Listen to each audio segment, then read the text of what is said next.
Hello, I'm back. How are you guys doing? If you watch my vlog, you'll find out that we are in Miami currently, and we are looking for property down here. But I wanted to do a little vlog over here today, just a little talk with everybody. Kind of on the heels of the last video that I did where I was talking about my chin and weight issues and wanting to be healthier and things like that. And it's interesting because I actually had two videos that I wanted to pre-film over here before I left, and I may do them while I'm here. One of which is, so there's a website that I love. If you watch my review channel, I just got up a little while ago, so I know I'm in bed. Hi. Welcome to my bedroom. So I know that I look fantastic, but let's just get right in on that chin, since that's what we're going to talk about here in a second. But the one thing I wanted to do, well, there's a website that I love, and it's called totallythebomb.com, so go check it out. There's like everything that you would ever want to know that's cool about the world is over there, and I love that website so much. And it has like Starbucks review drinks on it, and or Starbucks drinks that you can go review, and well, I review, and that you can try and stuff.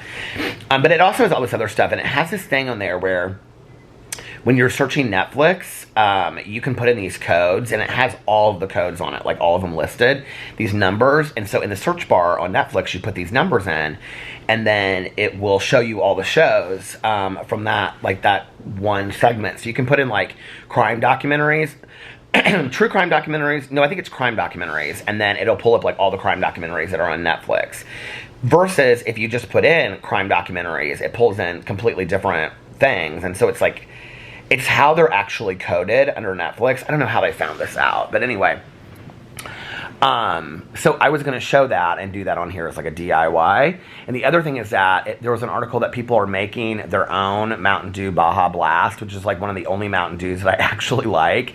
And it's like they're mixing, I can't remember what they're mixing, regular Mountain Dew with, I think, blue Gatorade and like sometimes a little bit of lemonade. So I was like, well, maybe I'll do those DIYs over here, because, you know, I do some kind of DIYs and I make coffee and stuff like that. I love to do that over here. I'm always so nervous on this channel. I don't know why. But I was sitting drinking my coffee. My husband went down to the pool to get us chairs. And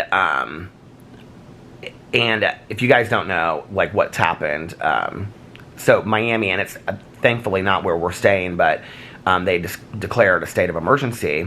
And so, anyway, very thankfully, it's not where we're at, and I hope that everybody is safe. It's really sad and really scary. So anyway, they made the curfew like 8 o'clock, and so we were in our rooms last night early. My husband was like asleep by like 8:15 last night. Anyway, I talked about it extensively on my vlog, so go watch Peter Vlogs. It'll probably be up about the same time this is, and you can see it over there. But anyway, so I was like sitting and I was like scrolling through my Twitter, and I kind of have this rule of thumb that I never really like address any negativity that I get. And let me tell you the reason why, okay? And it would be really, really easy for me, like on negative comments or negative responses that I get on my Twitter and things like that. And yes, there are entire Twitter accounts that are designed where literally every tweet is just to come for me, right? And so, and if you like read the thread, it's like, any tweet that I put out, they respond to it, and it's just real negative. And I'm such a believer that when you have that kind of hatred in your heart, it's because you're just such a miserable, unhappy person yourself that you find it in your heart to like attack or break down. My group text of my husband and our friends is like going off nonstop, our couple and friends that we always travel with. But anyway, and they're not here with us, but they're asking about what's going on down here. So anyway, I'm such a believer because at times in my life that I have lashed out at others has been when, you know, like this isn't just something that I think people say when they say, oh, well, you're mean and you're hateful because you lash out at others. No, I can take inventory and evaluate at past times in my life when I have lashed out at others. It's been because I've been really unhappy myself. So I know that to be true. So when people are consistently making fun of you or putting you down or whatever, And I don't know why that hate is something that we think is okay, but apparently we do. But, you know, it's like, I think it's truly because people are really unhappy with themselves. And I've kind of felt two ways about this. I mean, this is going to sound kind of like stupid, but it's kind of like, it doesn't really, because I'm aware of that, it doesn't affect me on the same level that that I think it would have in the past. Because I'm like, okay, if this is how you deal with your anger, then I hope it brings you some kind of happiness. Because I don't really play into that a whole lot, if that makes sense. But, and so my rule is that I never really respond to it, you know, and if it becomes too much where I feel like it's just, every time, like, it's something, I'll just block that person because I'm like, I don't want to see it, number one. Number two, it's like you're way too invested in my life, but this is not healthy for you. It's kind of how I feel about it, right? Okay.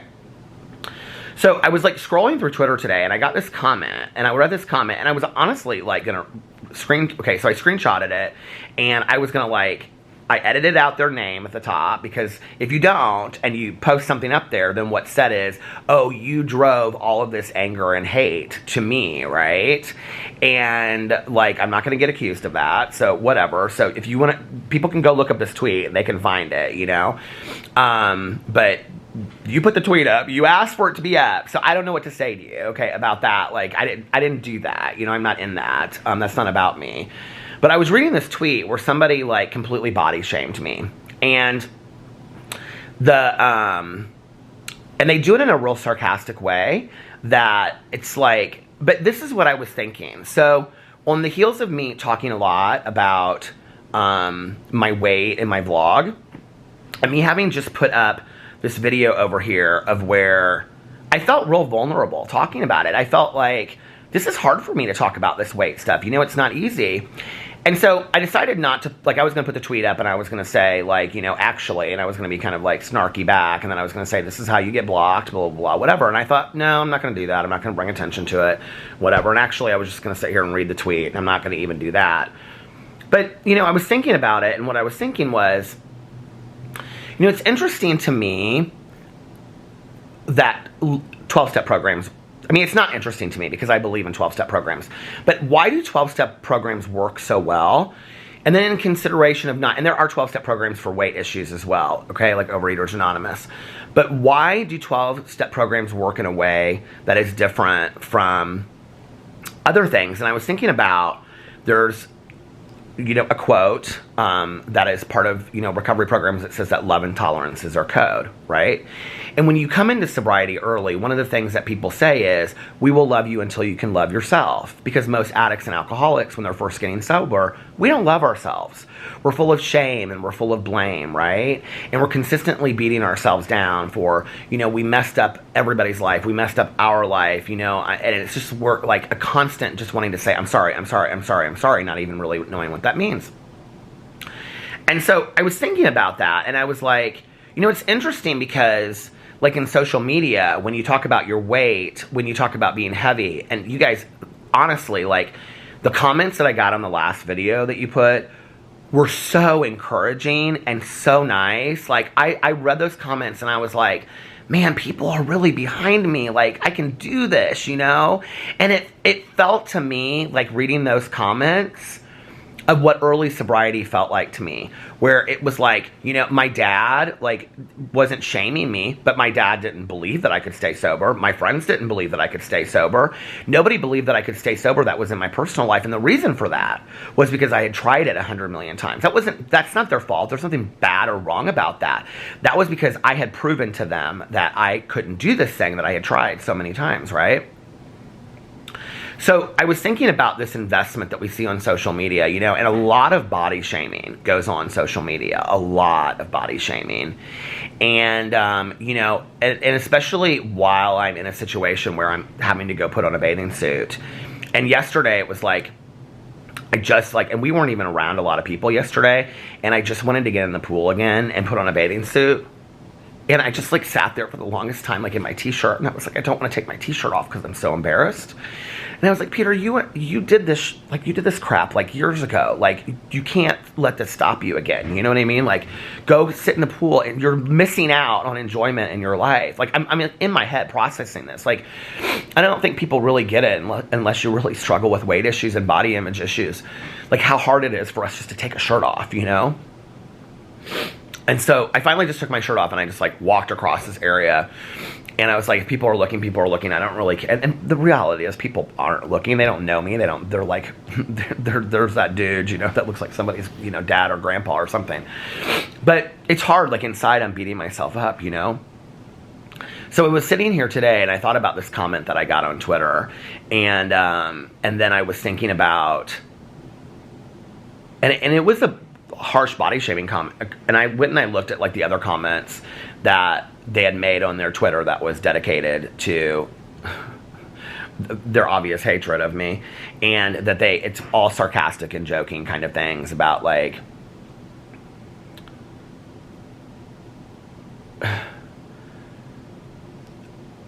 I don't even want to get into the specifics of it, but and I thought, if you really care enough about somebody that you've developed and designed a Twitter for this person, okay, to just respond to them. And, you know, and the thing is like, so I share a lot on my vlog about stuff. Well, it would be like if you said, like, we're gonna like redo, you know, like our bathroom, and then like a year later you still hadn't redone your bathroom. Then people equate that to laziness and lack of motivation, and they don't just think that like, oh, well, you're a real person like everybody else in the world, that plans don't always go the way that you do them, right?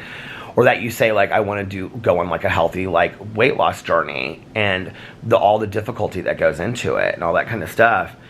And I was thinking about all of the times that I've really felt supported, where I felt like I could do this thing.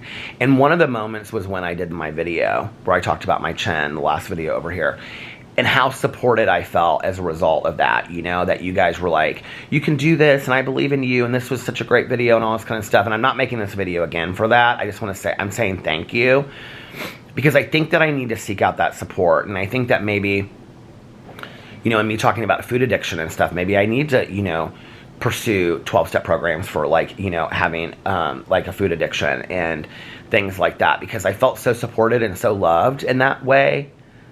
You know, we can hate and shame people into wanting to change, but I've never really known that to work. I really haven't, you know? That's never been my experience that works. What I've seen that works is when we love people into change, because we want it for them and we hope it for them, you know? But until then, I'm going to take my shirt off and get in the pool, because I'm not going to miss out on moments of my life anymore. I'm just not. But I want to say thank you for that. And I think the other important thing is that there are moments like that I can allow myself to play into the anger and the hatred, which I don't want to do. Or I can allow myself to play into the love of others, people that don't even know me. And I think that if I'm honest with myself, if we're honest with ourselves, it's so much easier sometimes to respond and react to the anger and the hate. And people know that. People know that. Bullies know that, you know? So I think people know by now, you know, for me, it's like, if niceties get you more attention. It's like, what did how's the saying go? You can get more bees from honey than, you know. It's like, if we really want people to change, we should love them into change, I think. And maybe that's a weird concept, and maybe people are like, oh no, I don't agree with that. And that's okay, and put that in the comment section below. I'm totally open to hearing what you have to say. But I know for me that's never worked in the past. And so I guess this is really just a thank you. And yeah, and I just wanted to say that on here. This is my mind working today. My crazy mind working today. Actually, my husband and I had this long conversation yesterday while we were walking to Starbucks. We took like a 5-mile walk to Starbucks. And we were talking about, like, it was this whole conversation about, like, mental health and Central State Hospital when it closed down in Indianapolis and all this stuff happening. So I was like, I think I'm going to make a video on my Peter Does Stuff channel about that, because it was interesting conversation that Alex and I were having. But this channel is becoming good for me, because it's like whenever something is going on in my head, I can just sit down and I can film and I can put it up. So that's what I did. So anyway, I love you guys, and I'll see you in my next video. Bye.